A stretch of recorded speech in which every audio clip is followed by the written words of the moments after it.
안녕하세요. 저는 평범한 40대 여성입니다. 늘 사연을 듣기만 하다 처음으로 이렇게 글을 써보네요. 익명의 힘을 빌어 제 지난 결혼 생활에 대한 이야기를 털어놔 볼까 하는데요. 마지막에 기막힌 반전이 숨어 있으니 꼭 끝까지 들어주세요. 그럼 시작해 보겠습니다.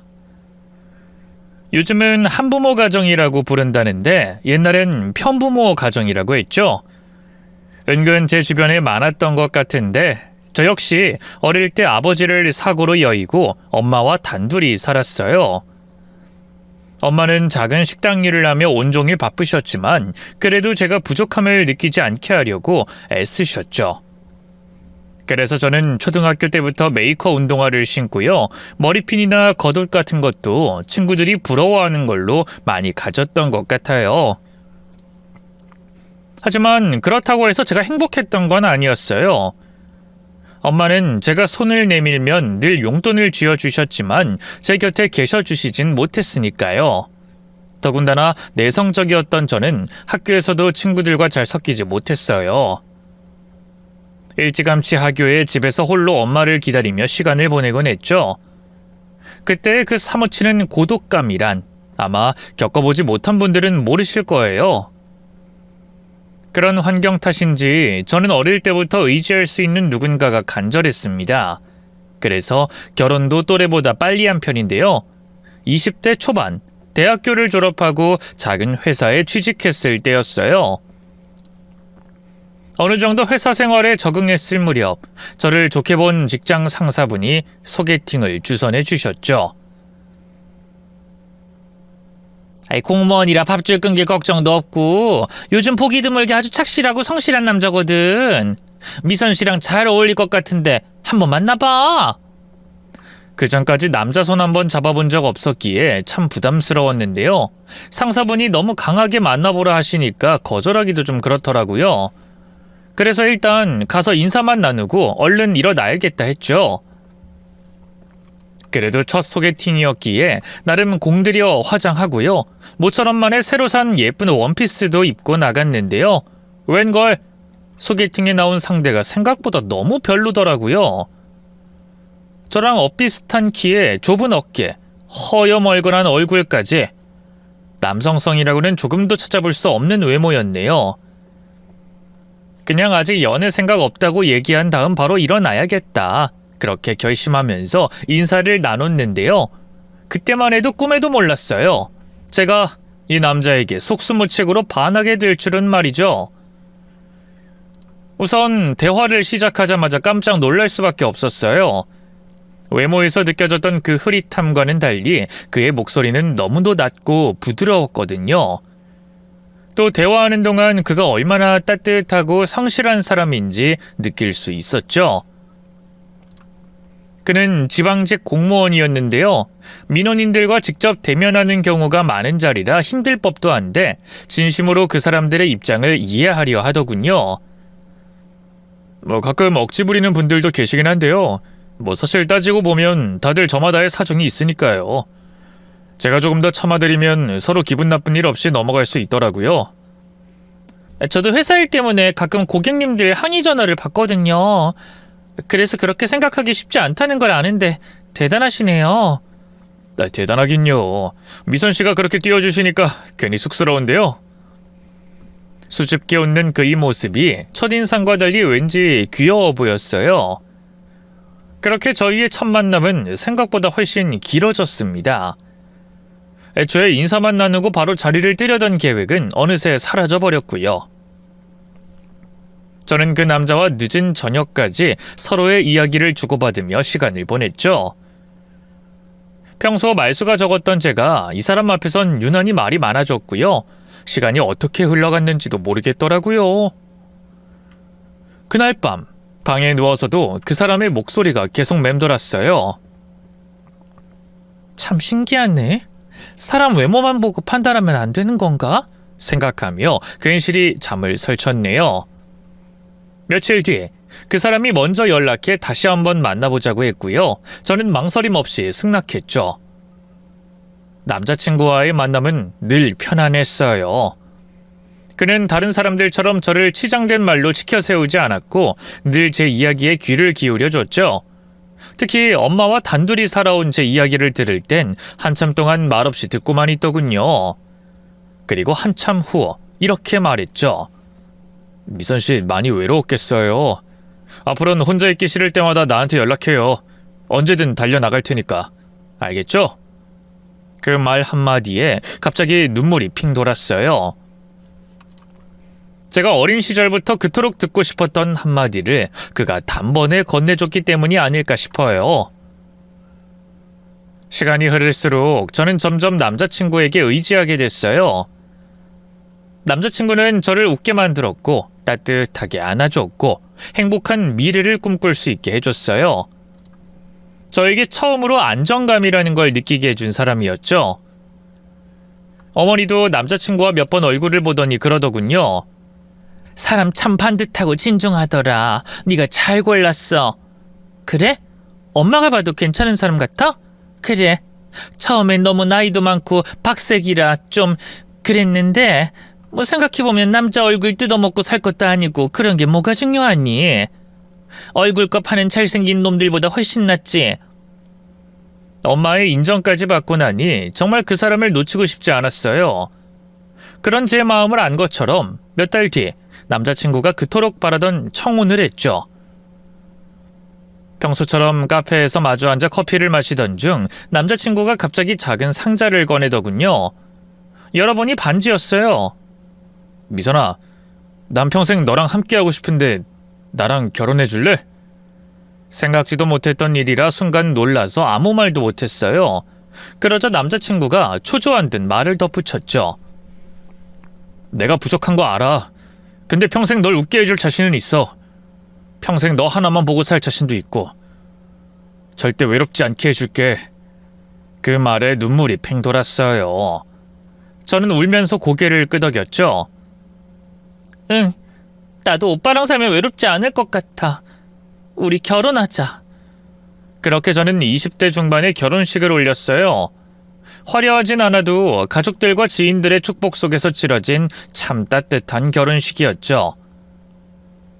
하객들 앞에서 남편과 손을 꼭 잡고 서 있던 그날의 그 기억을 지금도 잊을 수가 없네요. 그땐 제 앞날이 마냥 꽃길일 거라고 생각했어요. 하지만 인생이란 게 어디 그럴 수 있던가요? 특히 결혼한 여자의 삶이란 꽃길보단 가시밭길이 펼쳐질 확률이 더 높죠. 저 역시 그랬어요. 여러 문제가 있었지만 가장 큰 건 시부모님이었죠. 두 분은 처음부터 저를 별로 마음에 들어하지 않으셨어요. 하지만 남편이 워낙 완강하게 저를 고집해 마지못해 결혼을 허락하신 거였죠. 그걸 알았기 때문에 시부모님에게 더 잘하려고 노력했어요. 매일 안부 전화를 드리는 건 기본이었고요. 주말마다 방문해 함께 식사를 하고 소소한 선물을 드리곤 했죠. 두 분 생일이나 어버이날 같이 특별한 날엔 회사 연차를 내고 손수 잔치상을 차리기도 했고요. 그렇게 노력하자 시아버지는 차츰 마음의 문을 여시는 게 보였는데요. 시어머니는 달랐어요. 여전히 제게 냉랭하셨고요. 뭘 하든 트집 잡기 바빴죠. 한 번은 이런 일도 있었어요. 남편이 모처럼 만에 시어머니를 생각해 백화점에서 스카프를 하나 샀는데요. 시어머니는 그게 제가 산 건 줄 알았나 보죠.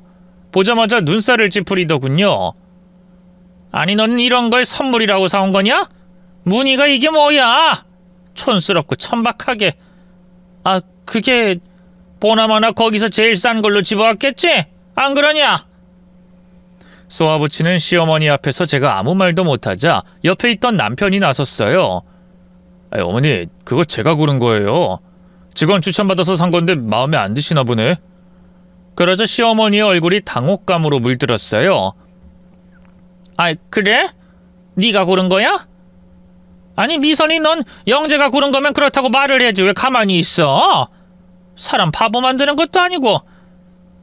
어머니가 그렇게 마음에 안 든다고 하시는데 어떻게 말해요? 그럼 내 탓으로 돌리는 것 같잖아요. 아니야 그 마음에 안 들긴. 뭐 색이나 패턴이 너무 화려해서 좀 그렇다 한 거지. 뭐 자세히 보니 화사하긴 하네. 봄에 메고 다니면 잘 매겠어. 아니, 역시 우리 형제가 나 닮아서 안목이 좋다니까. 확 달라진 시어머니의 태도에 기가 막혔어요. 그때 뼈저리게 느꼈네요. 시어머니는 남편이 파트로 메주를 쓴다 해도 믿을 뿐이었고 제가 콩으로 메주를 쓴다 하면 욕을 하실 뿐이었죠. 무엇보다 힘들었던 건 명절 때였어요. 차례 음식을 시댁에서 준비했는데요. 시어머니는 며느리라는 이유로 저를 부엌에 묶어놓다시피 하셨죠.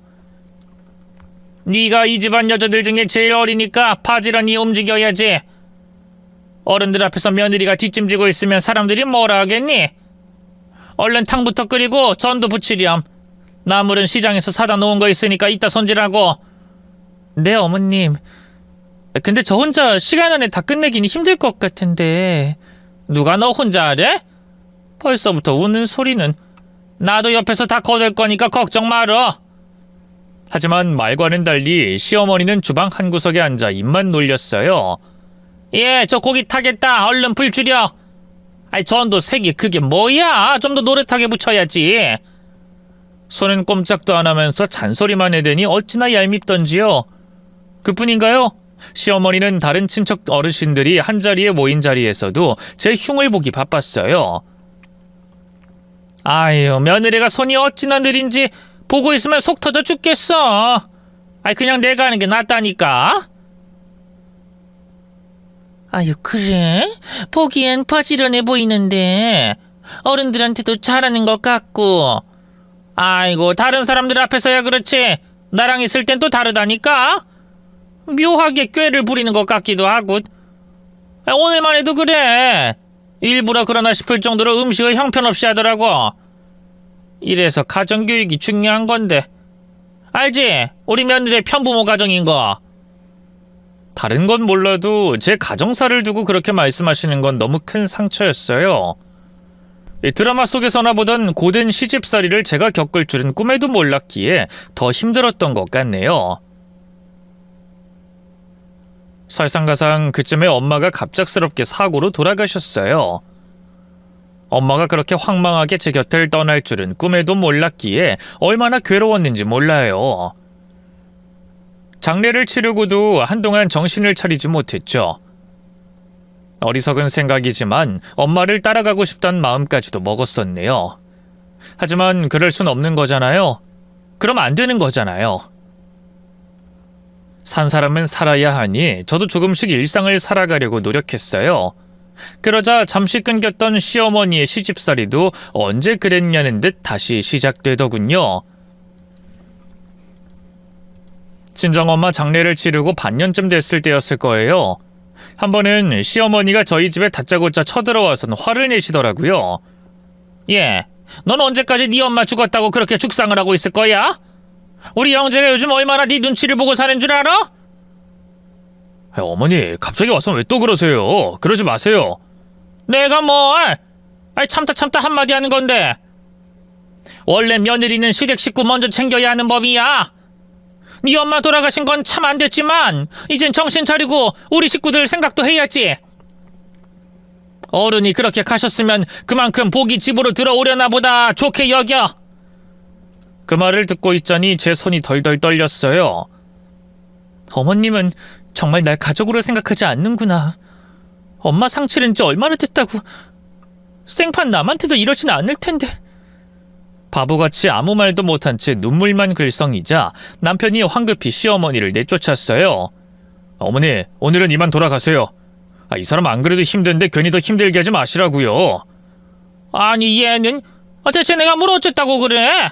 가세요. 제가 다시 연락드릴게요. 그렇게 시어머니는 반강제로 돌아가셨어요. 평소 시어머니가 제게 모질게 굴 때마다 나서주던 남편이지만 그렇게 대놓고 시어머니를 내쫓은 건 처음이었죠. 이후 한동안 제 눈치만 보던 남편이 갑자기 드라이브를 나가자고 하더군요. 요즘 당신 너무 집에만 있었잖아. 나가서 바람도 쐬고 맛있는 것도 먹자. 어? 그게 남편 나름의 사과라는 걸 알았기에 함께 따라 나섰어요. 여전히 기분은 좋지 않았지만요. 운전석 옆에 앉아 창밖을 멍하니 바라보고 있었더니 남편이 조심스럽게 말을 꺼내더군요. 오늘은 뭐라고 내가 할 말이 없어. 어머니한테 얘기해서 다신 그러지 못하게 할게. 당신한테 꼭 사과도 하게 하고. 됐어. 어머님 그러시는 게 뭐 한두 번 있던 일도 아닌데. 그래서 더 미안해. 아까 많이 상처받았지? 그 말에 참았던 서러움이 북받쳐 눈물이 터지고 말았어요. 그러자 남편이 잠시 차를 길가에 세우고는 제 손을 꼭 잡았죠. 미안해 여보. 그동안 어머니가 당신 많이 힘들게 한 건 나도 아는데 내가 강하게 나설수록 오히려 역효과만 나는 것 같아서 더 어떻게 하질 못했어. 다음부턴 그냥 어머니가 뭐라고 하시면 내가 나서서 얘기할게. 그러지 말라고. 아니다. 앞으로는 아예 어머니랑 마주칠 일 없게 할게. 남편의 말에 혹한 건 사실이었지만 한편으로는 걱정도 됐어요. 신혼 초에 남편이 조금만 제 편을 들어줘도 난리를 치던 시어머니 때문이었죠. 아니야. 신혼 초에 그랬다가 어머님 알아 누우셨잖아. 나 들어오고 당신 변했다고. 됐어. 뭐 지금처럼 이렇게 나 위로해주는 것만으로도 충분해. 오늘 고마워. 어머님한테 한 소리하고 보내준 것도, 이렇게 드라이브 시켜준 것도. 제 말에 남편이 답답하다는 듯 긴 한숨을 쉬었어요. 고맙긴 뭘. 겨우 이런 것밖에 못하는데. 결혼할 때 늘 웃게 해주겠다고 약속했는데 울리기만 해서 면목이 없어. 당신이 울리는 건가? 어머님 때문에 그렇지 뭐. 미안해 여보. 내가 진짜 당신한테 더 잘할게. 본가 갈 일도 최대한 없게 하고. 남편은 그렇게 말하며 저를 꼭 안아줬어요. 남편의 진심 어린 위로에 마음이 조금은 풀리더군요. 이후 남편은 집에 가자마자 고생했다며 온몸을 마사지해줬고요. 특별 야식까지 만들어줬죠. 그뿐만이 아니었어요. 다음날 퇴근하고 집에 왔더니 주방 식탁 위에 작은 꽃다발과 메모지가 놓여 있더군요. 메모지엔 이런 말이 적혀 있었어요. 늘 고생하는 우리 여보, 오늘 하루도 정말 잘 버텼어. 당신 덕분에 내가 얼마나 행복한지 알지? 앞으로는 우는 날보다 웃는 날이 더 많게 해줄게. 사랑해. 그날 남편이 야근하는 날이라 꽃 사다 놓을 시간도 없었을 텐데 전화로 물어보니 점심시간에 잠깐 들러 사다 놨다 하더라고요. 점심도 굶어가면서 말이죠. 그런 남편의 작은 이벤트에 얼마나 눈물이 나던지요. 다른 건 몰라도 남자 하나는 참 잘 골랐다 했네요. 덕분에 시어머니의 모진 구박에도 저는 남편만 믿고 버틸 수 있었죠.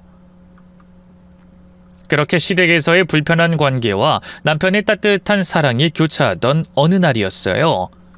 뜻밖의 만남이 또 한 번 제 인생을 뒤흔들게 됐는데요. 우연히 대학 시절 친했던 친구를 동네 카페에서 마주쳤지 뭐예요. 알고 보니 친구도 결혼하면서 이 동네로 이사 왔다고 하더군요. 미선아, 이게 얼마만이야? 잘 지냈지? 그럼 잘 지냈지. 진이 너는? 나도 잘 지냈지. 아우 기집애. 어쩜 너 얼굴이 그대로야? 하나도 안 늙었네. 오랜만에 만난 친구는 여전히 밝고 활기차 보였어요. 저희는 카페 구석에 앉아 그동안의 밀린 근황을 나눴죠. 옛날 생각도 나고 어찌나 좋던지요. 무엇보다 친구 역시 시어머니 시집살이 때문에 꽤나 마음고생을 하고 있었더라고요. 말도 마 진짜. 세상에서 자기 아들이 제일 잘난 분인 줄 안다니까. 매일같이 전화해서 아들 밥 뭐 먹였냐, 셔츠는 다려줬냐, 야근 챙겨 먹였냐. 아유, 그럴 거면 그냥 자기가 끼고 살지 왜 결혼시켰나 몰라. 내 말이 그 말이야. 결혼했으면 어느 정도 품에서 놓을 줄을 알아야지. 무슨 내가 자기 남자 빼앗아간 것처럼 군다니까. 우리 시엄마도 그래. 날 무슨 천하의 불려시 보듯 본다고.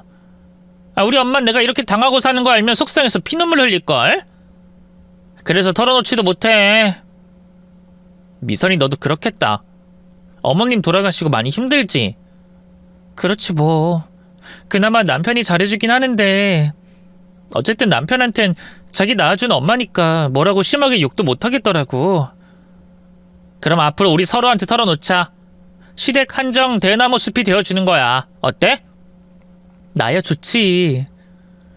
공통의 고민을 나누다 보니 저희는 금세 다시 친해졌고요. 자주 연락하며 서로의 고충을 들어주곤 했죠.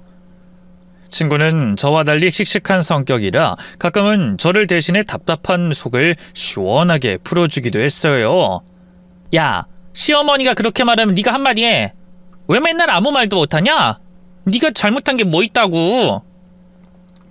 근데 괜히 한마디 했다가 더 일이 커지면 어떡해. 평생 그렇게 참을 거야? 그러다 네 속만 터져. 아니, 네 시어머니 평소 자주 가는 데 있냐? 내가 모른 척 접근해서 뒤통수라도 한 대 때려줄까? 그냥 하는 말이라는 걸 알아도 깔깔대며 웃다 보면 속이 풀렸어요. 친구의 존재가 얼마나 고맙던지요. 이후 저희는 부부 동반으로 자주 만남도 갔고요. 함께 여행도 가면서 더 깊은 사이가 됐네요. 그땐 전혀 몰랐어요. 그 친구와의 재회가 제 인생에 어떤 파국을 일으킬지 말이에요. 그쯤 남편이 좀 이상해지기 시작했어요. 부서를 바꾼 뒤로 회사 일이 많이 힘든지 야근도 부쩍 늘었고요. 무엇보다 표정이 확 어두워졌죠. 처음엔 무슨 일 있냐고 물어봐도 아무 일 없다고 괜찮다고만 했는데요. 결국엔 자기도 못 견디겠는지 얘기하더군요. 실은 과장님이 이번에 새로 왔는데 날 별로 마음에 안 들어하는 것 같아. 아무리 열심히 해도 트집 잡히고 어떻게든 깎아내리려고 하는 게 느껴진달까? 젊은 후배들 앞에서도 그러니 창피하기도 하고 하루하루 버티기가 너무 힘드네. 과장님이 당신한테만 그래? 대체 왜? 글쎄, 내가 잘나서 그런가? 남편은 억지로 웃으며 넘기려 했지만 많이 힘들어 보였어요. 스트레스로 살도 5kg이 넘게 빠지고요. 원형 탈모까지 생겼죠. 부서를 옮길 순 없는지, 잠깐 안식년같이 길게 휴가를 낼 순 없는지 여러 가지로 방법을 알아보기도 했는데요. 결국엔 다 잘 안 됐네요. 그러자 남편도 나름 궁지에 몰렸던 걸까요? 어느 날 심각한 표정으로 저를 앉혀놓고 할 말이 있다고 하더군요. 할 말이란 게 뭔데? 여보, 그게 말이지. 나 직장 그만두고 사업을 해보면 어떨까 싶은데. 사업? 갑자기? 이대로는 안 될 것 같아서. 더 버티다간 내가 화병으로 죽을 것 같아. 그렇다고 해서 무작정 막 지르는 건 아니야.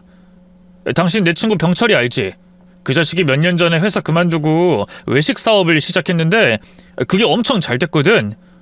내가 회사 때문에 스트레스 받는 거 알고 이번에 만났을 때 그러더라고. 자기가 도와줄 테니까 사업 한번 해보라며. 남편의 말에 혼란스러우면서도 불안했어요. 안정적인 공무원 생활을 그만두고 사업을 하겠다니 너무 위험해 보였거든요. 하지만 남편이 얼마나 힘들어하는지 옆에서 봐왔기에 섣불리 반대할 수도 없었죠. 그런 제 망설임을 읽었는지 남편이 제 손을 꽉 잡았어요. 여보, 내가 언제 당신 실망시킨 적 있어? 나 한다면 하는 놈인 거 알잖아. 이번 한 번만 나 믿고 지지해주라. 어? 이대로 계속 직장 생활하면 나 진짜 어떻게 돼버릴지도 몰라. 당신한테 말은 안 했지만 우울증 약도 먹고 있다고. 뭐? 당신 우울증 약을 먹고 있었어? 왜 나한테 말 안 했어? 말하면 당신 괜히 걱정할까봐 그랬지. 남편이 직장 상사 때문에 약까지 먹고 있다는데 더는 말릴 수가 없었어요. 그래서 남편에게 공직 생활을 그만두고 사업하고 싶다면 그렇게 하라고 했죠. 그러자 남편이 기뻐하던 것도 잠시, 이내 조심스럽게 다시 입을 열더군요. 근데 당신도 잘 알다시피 사업하려면 돈이 필요하잖아. 공무원은 따로 퇴직금이 있는 것도 아니고 나 모아둔 돈에 연금 더해도 자금이 좀 부족할 것 같은데. 그래? 그럼 대출이라도 받아야 하나? 그러지 말고 그 장모님 보험금 말이야. 그걸 잠깐만 빌려줄 수 있을까? 뭐? 우리 엄마 보험금을? 그 사업 시작하고 수익 나면 그것부터 바로 돌려줄게. 어때? 엄마가 남겨주신 보험금은 제게 돈 그 이상의 무언가였어요. 뭐랄까, 그 계절을 허물고 돈을 꺼내 쓰기엔 아직 마음의 준비가 되지 않았다고 해야 할까요? 또 앞으로 살면서 무슨 일이 있을지 모르는데 만약을 대비해 비상금으로 남겨두고 싶기도 했고요. 그 돈은 아직 내가 손대기 좀 그래. 엄마가 날 위해 남겨주신 유일한 돈이잖아. 그리고 앞으로 우리 아이도 가져야 하고 언제 무슨 일이 생길지 모르는데 비상금으로 남겨두는 게 좋지 않을까? 그래, 뭐 당신 말이 맞다. 내가 괜한 말을 꺼냈네. 미안해. 다행히 남편은 금세 수긍하는 눈치였어요. 부족한 돈은 퇴직 전에 미리 대출을 받기로 하고요. 그렇게 대화는 마무리됐죠. 몇 달 뒤 남편은 미리 얘기한 대로 직장에 사직서를 냈고요. 그렇게 친구의 도움을 받아 사업을 준비하기 시작했네요. 이 사업이란 게 마음처럼 그렇게 쉬운 일은 아니더라고요. 남편은 잠도 제대로 못 자고 바쁘게 뛰어다녔는데요. 그래도 공직 생활할 때보다 훨씬 마음은 편하다고 하더군요. 그 말에 저도 한시름 놓았더랬죠. 그러던 어느 날이었어요. 평소처럼 남편이 먼저 나가고 저도 출근 준비를 하고 있었는데요. 갑자기 친구 진이에게서 연락이 왔어요. 또 주말에 만나자고 하는 건가 싶어 대수롭지 않게 받았는데요. 웬걸? 친구가 울고 있더군요. 진이야, 왜 그래? 너 왜 울어? 무슨 일 있어? 미선아, 나 어떡하면 좋아? 우리 엄마가 위암 말기래. 뭐? 진짜야? 며칠 전에 검사 받았는데 그게 오늘 결과가 나왔어. 당장 수술하고 항암치료 들어가야 한다는데, 근데 우리 엄마 보험 하나도 안 들어놨거든. 우리 남편도 최근에 주식으로 모아둔 돈 다 날리는 바람에 빚뿐이고. 그래서 정말 염치 없다는 거 아는데 나 돈 좀 빌려줄 수 있을까? 내가 꼭 갚을게. 친구는 울먹이며 얘기했어요. 저는 듣는 내내 마음이 무너졌죠. 돌아가신 엄마가 생각나기도 했고 친구의 절박함이 고스란히 전해져서 더 그랬어요. 엄마를 잃은 제게 친구의 상황이 마냥 남일처럼 여겨지지 않더군요. 그동안 친구에 대한 정과 고마운 마음이 크기도 했고요. 결국 저도 모르게 말했죠. 얼마가 필요한데? 내가 조금이라도 보탤게. 정말? 고마워. 미선아, 너밖에 없다. 정말. 근데 너네 남편이 알면 뭐라고 하지 않을까? 괜찮아. 이건 우리 엄마 보험금이라 내 개인 돈이야. 그날 저는 엄마 보험금을 전부 친구에게 보내줬어요. 친구 사이엔 돈 거래하는 게 아니란 말이 생각나서 걱정도 됐지만 친구를 돕지 않으면 후회할 것 같았거든요. 친구는 거듭 고맙다고 말했고요. 엄마가 수술을 받고 나면 다시 연락하겠다고 했죠. 저도 마음속으로 친구의 엄마가 무사히 회복되길 진심으로 바랬네요. 하지만 시간이 흐르면서 뭔가 이상하다는 느낌이 들기 시작했어요. 친구와 연락이 점점 뜸해졌거든요. 처음에는 어머님 일로 바쁜가 보다 했는데 문자를 보내도 답이 없고 전화를 걸어도 받질 않더군요. 그렇게 며칠을 애태우며 기다리다 결국 친구 집까지 찾아가 봤는데요. 초인종을 누르니 나온 사람은 처음 보는 젊은 여자였어요. 너무 충격적이게도 그 집에 새로 이사 온 사람이라고 하더군요. 친구가 이사 간다는 말은 전혀 듣지 못했기에 얼마나 놀랐는지 몰라요. 다리에 힘이 풀려 그 자리에 털썩 주저앉아 여자가 수상하다는 눈빛으로 저를 쳐다보더군요. 근데 그쪽은 누구세요? 저 이 집에 살던 홍진희 씨 친구인데요. 진희가 며칠째 연락이 안 돼서. 그 젊은 부부요? 어린 딸 하나 있던. 네, 맞아요. 혹시 어디로 갔는지 아시나요? 글쎄요. 둘이 이혼하고 갈라서면서 집 내놓은 거라고 밖엔. 네? 진희가 이혼했다고요? 그 또한 전혀 몰랐던 사실이었어요. 불안한 마음으로 다시 친구에게 전화를 걸어봤지만 역시나 받지 않더군요. 그쯤 되니 인정할 수밖에 없었어요. 친구가 작정하고 제게 사기를 쳐 돈을 뜯어갔다는 걸 말이죠. 며칠 뒤 고민 끝에 경찰에 도움을 요청하기로 했어요. 한때 가장 믿었던 친구 때문에 경찰서를 가야 한다는 사실 자체가 너무나 참담했죠. 경찰은 바로 수사에 들어갔고요. 며칠 후 연락이 왔는데요. 정말 경악스러운 소식을 전해주더군요. 혹시 알고 계셨나요? 홍진희 씨 그 사람 과거에도 여러 차례 비슷한 수법으로 금전을 편취한 전적이 있던데 이미 지명수배까지 걸려 있었어요. 뭐라고요? 지명수배요? 네, 그 사기 전가가 어마어마하던데요. 전혀 모르셨나 보네요. 경찰의 말에 머릿속이 하얘졌어요. 믿었던 친구가 사기꾼이었다뇨. 어쩐지 엄마가 돌아가시고 나서 보험금이 얼마나 되는지, 보통 어떤 경로로 수령하게 되는지 꼬치꼬치 캐묻더라니. 친구와 보냈던 모든 시간이 허상이었다는 걸 알게 되자 배신감과 분노로 온몸이 뜨거워지더군요. 그날 밤 집에 돌아와 멍하니 소파에 앉아있던 저에게 남편이 물었어요. 여보, 무슨 일이야? 얼굴이 너무 안 좋아 보이는데. 그때까지도 남편은 저와 친구 일에 대해 전혀 모르고 있었어요. 남편에게도 내어주지 않았던 엄마 보험금을 친구에게 사기당한 걸 알면 남편 기분이 어떨까 싶어서 말이죠. 하지만 더는 감출 수가 없겠더라고요. 그래서 망설이다 입을 열었죠. 여보, 내 친구 진이 있잖아. 걔가 날 속였어.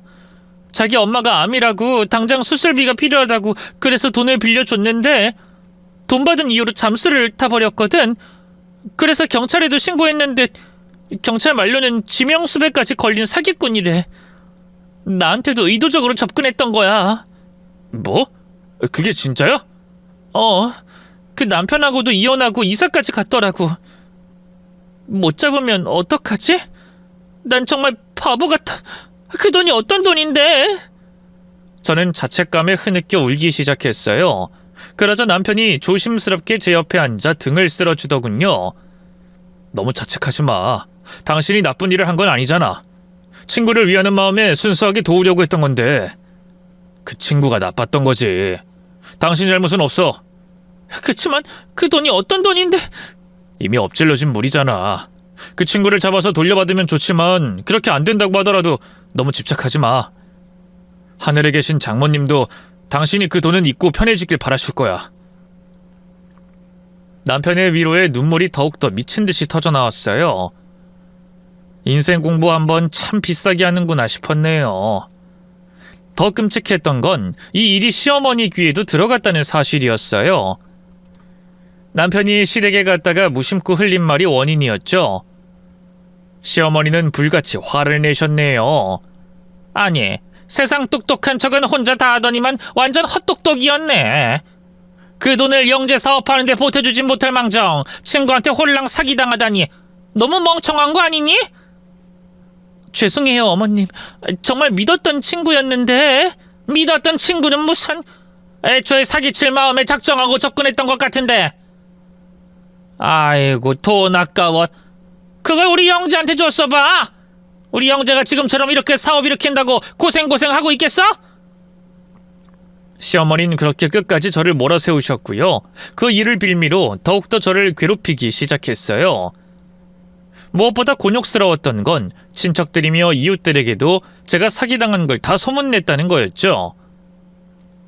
며느리가 속아 넘어가서 그 큰 돈을 홀랑 날려먹었다니까요.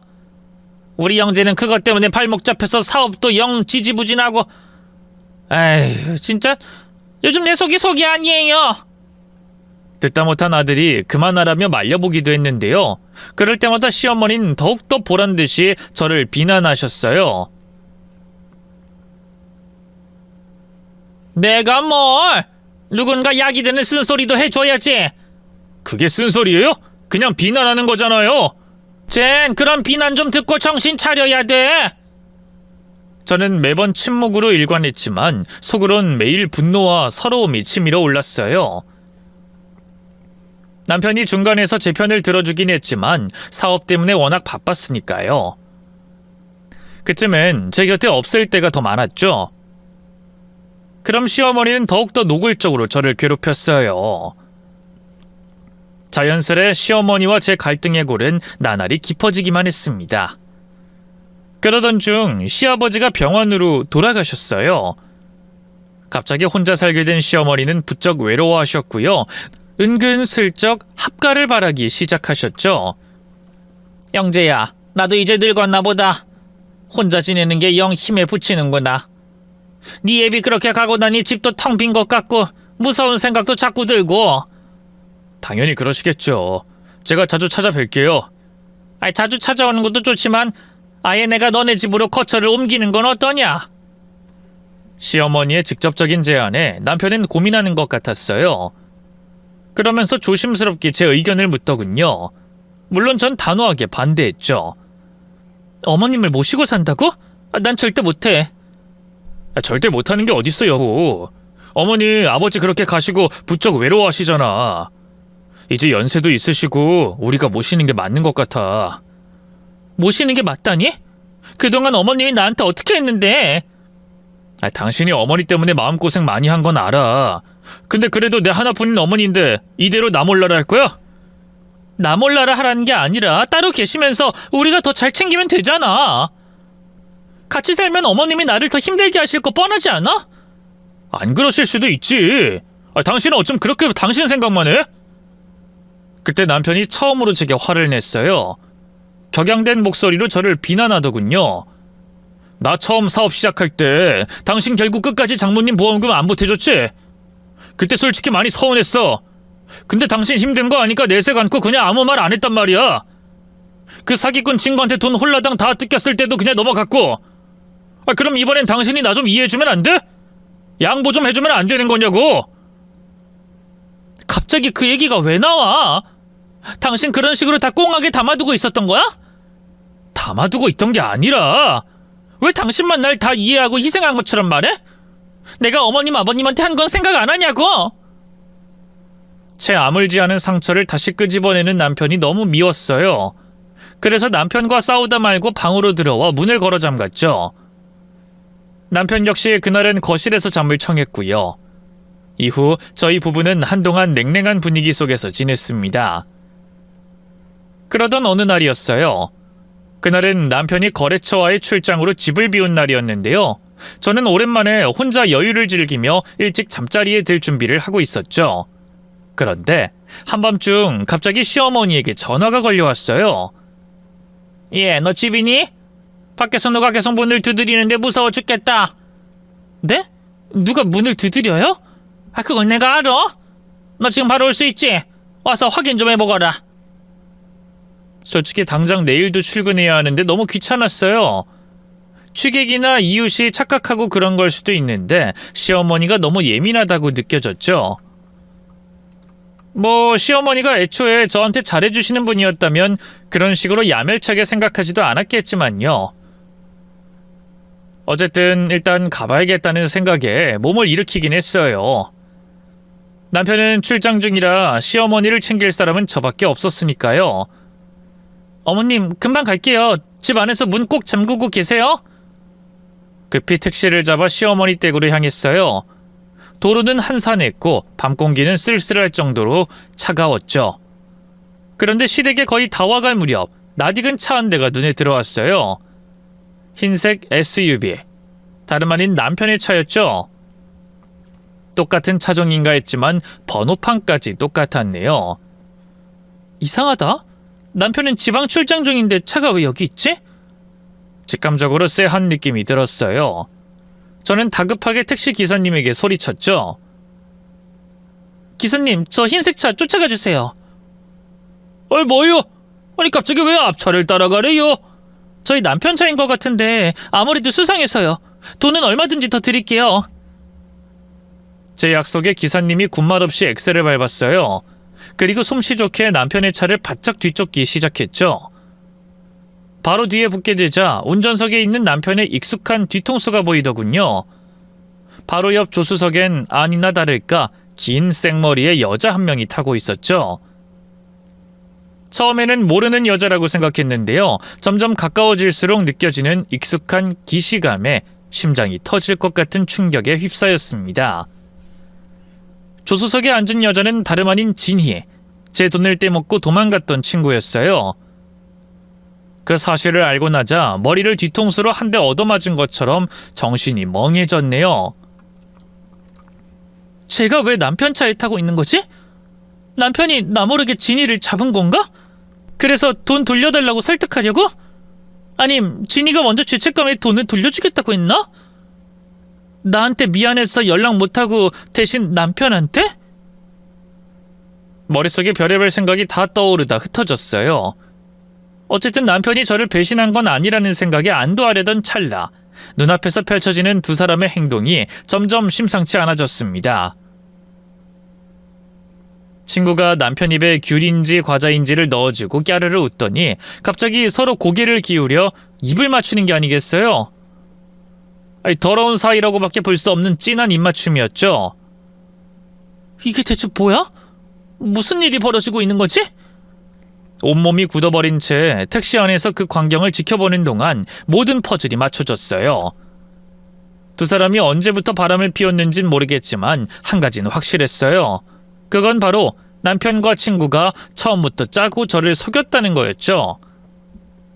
친구를 경찰서에 신고한 뒤 그냥 잊으라며 저를 포기시켰던 남편의 행동만 봐도 짐작이 갔네요.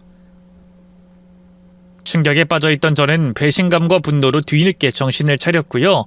곧바로 핸드폰을 꺼내 담당 형사님에게 전화를 걸었죠. 저기요 형사님, 저한테 사기친 홍진이 찾았어요. 저희 남편이랑 같이 어디론가 둘이 가고 있는데 아무래도 보통 사이가 아닌 것 같거든요. 일단 제가 계속 따라 붙으면서 위치 말씀드릴게요. 형사님은 깜짝 놀란 것도 잠시 이내 바로 출동하겠다면서 전화를 끊었어요. 그 사이 남편의 차가 속도를 늦추며 골목 안으로 들어갔고요. 낡은 아파트 단지에 차를 세우더군요. 기사님에게 약속된 금액을 드리고 저 역시 그 둘을 쫓아갔죠. 걸릴까봐 엘리베이터를 일부러 한번 보낸 다음 그 뒤에 탔는데요. 다행히 두 사람이 들어간 아파트 호수까지 확인할 수 있었어요.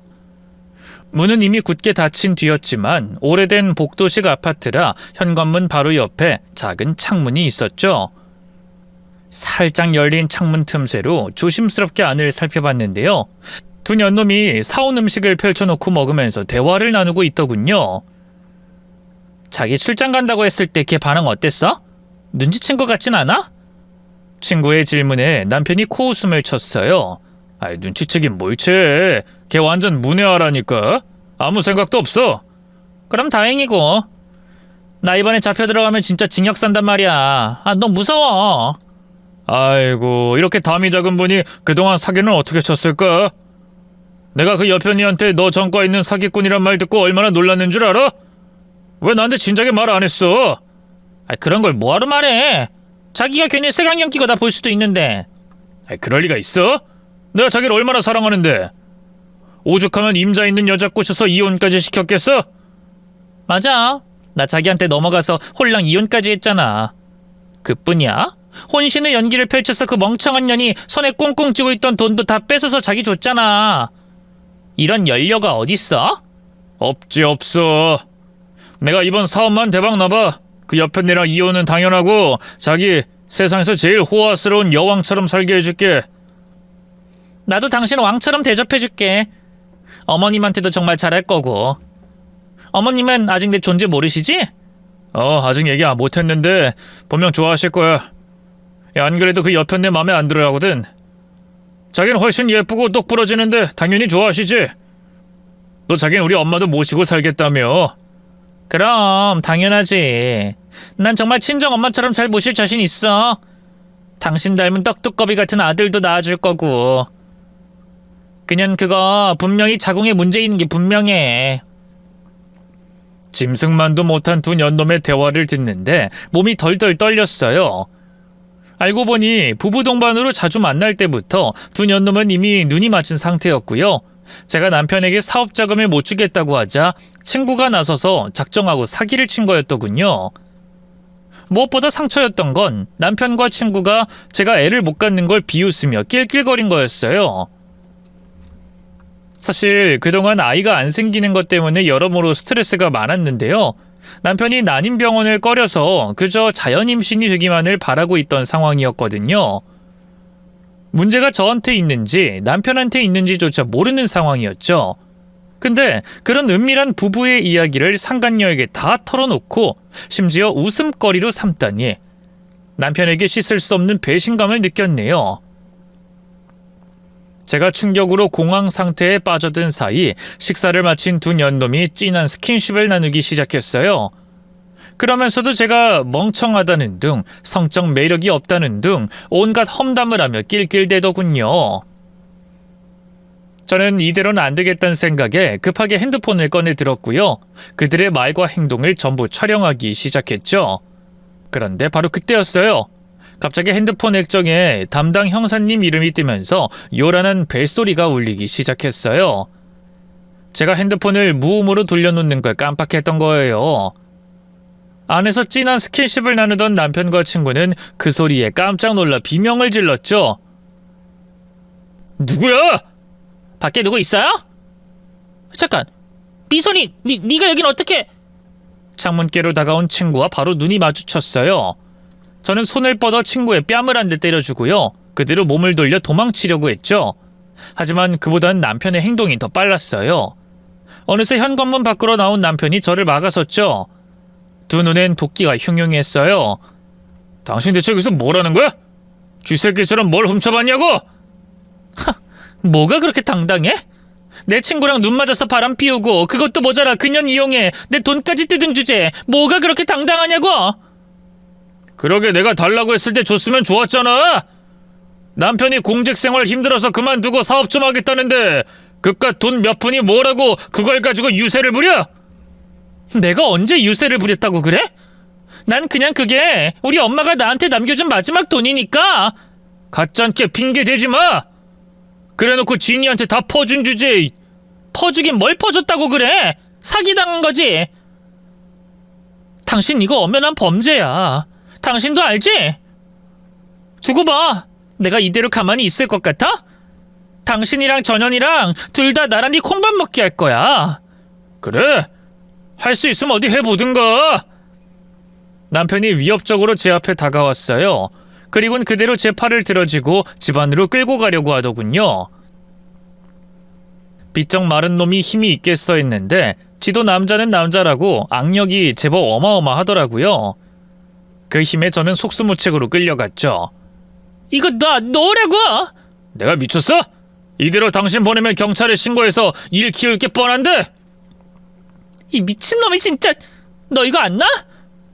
우리 엄마가 잘생긴 놈은 얼굴값 판다고 못생긴 너랑 그냥 결혼하라고 했는데 알고 보니까 못생긴 놈은 꼴값을 하는구나. 너 같은 박세계 집에 돈도 없는 놈이랑 결혼해줬으면 고마운 줄 알아야지. 어디 바람을 피우고 상간녀랑 편먹고 집 마누라를 등쳐먹어? 네가 그러고도 사람이야? 뭐? 꼴값? 이게 누구한테 박세기래? 평소 외모 콤플렉스가 있던 남편은 흥분에 어쩔 줄을 몰라 했어요. 얼굴이 차갑게 일그러지더니 그대로 저를 향해 손을 번쩍 들어 올렸죠. 이대로 맞는구나 싶어서 두 눈을 질끈 감은 그 순간이었어요. 갑자기 엘리베이터가 열리면서 경찰들이 우르르 쏟아져 나왔죠. 제가 아파트에 들어가자마자 주소와 호수를 담당 형사님에게 미리 보내둔 덕이었네요. 남편과 친구는 당황한 표정을 지으며 어쩔 줄 몰라 했어요. 뭐야, 미선이 네가 신고한 거야? 에이씨, 다 망했네. 당신 일단 이리 와.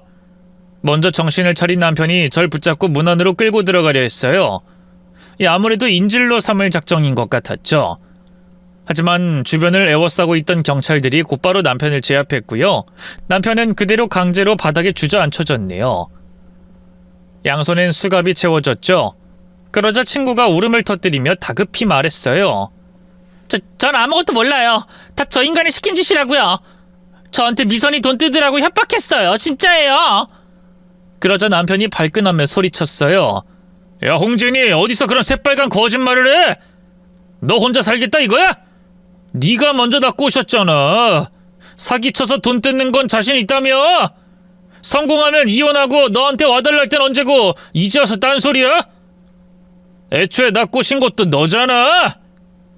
어머머, 기막혀. 내가 언제 꼬셨다고 그래? 자기가 처음 만났을 때부터 나한테 추파 던졌잖아. 난 거기 넘어간 죄밖에 없어. 두 사람은 서로에게 책임을 미루며 싸우기 바빴어요. 차라리 서로 진심으로 사랑해서 외도를 한 거라면 이해라도 하겠는데 그것도 아니었던 거죠. 어찌나 한심하던지요. 경찰들은 말없이 그런 두 년놈을 서로 이송했고요. 저 역시 참고인 자격으로 늦게까지 조사를 받아야 했네요. 저는 금세 풀려났지만 남편과 친구는 도주 우려가 있다 하여 구치소에 감금됐죠. 그러자 그게 시어머니 귀에도 들어갔던가 보죠. 며칠 뒤 시어머니가 절 찾아와 난리를 쳤어요. 너 이년 경찰이 대체 뭐라고 했기에 우리 죄 없는 영재가 감옥에 갇혀? 아직 감옥에 갇힌 건 아니고요, 어머님. 구치소에 있는 거예요. 그리고 죄도 많아요. 저 친구한테 돈 사기당한 거 기억하시죠? 알고 보니 그이가 그년하고 바람 피우면서 뒤에서 조종한 거더라고요. 저희 엄마 보험금 사업자금에 갖다 쓰려고요. 저는 시어머니에게 침착하게 모든 진실을 알렸어요. 하지만 팔은 안으로 굽는다고 역시나 시어머니는 남편 편만 들더군요. 그러게 그 돈을 네가 진작에 곱게 영재한테 줬으면 되잖아. 너 때문에 우리 아들이 왜 감옥에 갇혀야 하냐고. 당장 가서 네 잘못이라고 말해. 어서. 대체 제가 뭘 잘못했는데요? 다른 여자랑 바람을 피운 것도 사기를 친 것도 다 그 인간이라고요. 그 돈만 줬으면 이런 일도 없었을 거 아니야. 말이 안 통하네. 이만 돌아가세요. 인연이 진짜. 네가 그렇게 나와봐라. 네 엄마가 어디 저승길에서 편하게 눈 감을 것 같냐? 평생 구천을 떠돌며 고통받을 거다. 시어머니가 돌아가신 친정엄마를 향해 저주를 퍼붓는 순간 참아왔던 모든 분노가 폭발했어요. 저는 그대로 시어머니의 뺨을 있는 힘껏 후려쳤죠. 어디 감히 돌아가신 우리 엄마한테 그따위 망발을 해? 이 못돼 처먹은 늙은이. 당장 내 눈앞에서 싹 꺼져. 저는 깜짝 놀라 아무 말도 못하는 시어머니를 미친 듯이 때리기 시작했어요. 그러자 시어머니가 비명을 지르며 허겁지겁 도망쳤죠. 어지간히도 무서웠는지 그 뒤로 아예 연락 한 통 없더군요. 정말 속이 시원하대요. 남편과 친구에 대한 재판도 순조로웠어요. 경찰 조사 결과 그들의 죄는 낱낱이 밝혀졌고요. 친구는 사기죄로 꽤 높은 실형을 선고받았네요. 남편 역시 초범이지만 반성의 기미가 없다는 이유로 6개월형을 선고받았고요. 그 사이 저는 변호사를 선임해 이혼 소송과 상간녀 소송을 진행했어요. 앞선 재판 결과가 유리하게 작용돼 이혼은 물론이고요. 저는 꽤 두둑한 위자료를 받을 수 있었네요. 뜯겼던 돈도 당연히 모두 돌려받을 수 있었죠. 남편은 그제야 정신이 들었는가 보죠? 갑자기 한 번만 용서해달라며 미친듯이 빌기 시작하더군요.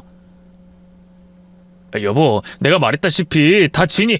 아니 그 여자가 나 꼬신 거야. 막 자기가 내 애 낳아주겠다면서. 여자가 작정하고 꼬시는데 사내로서 혹할 수 있는 거잖아. 그렇다고 해서 나 그 여자한테 마음 준 적 한 번도 없어.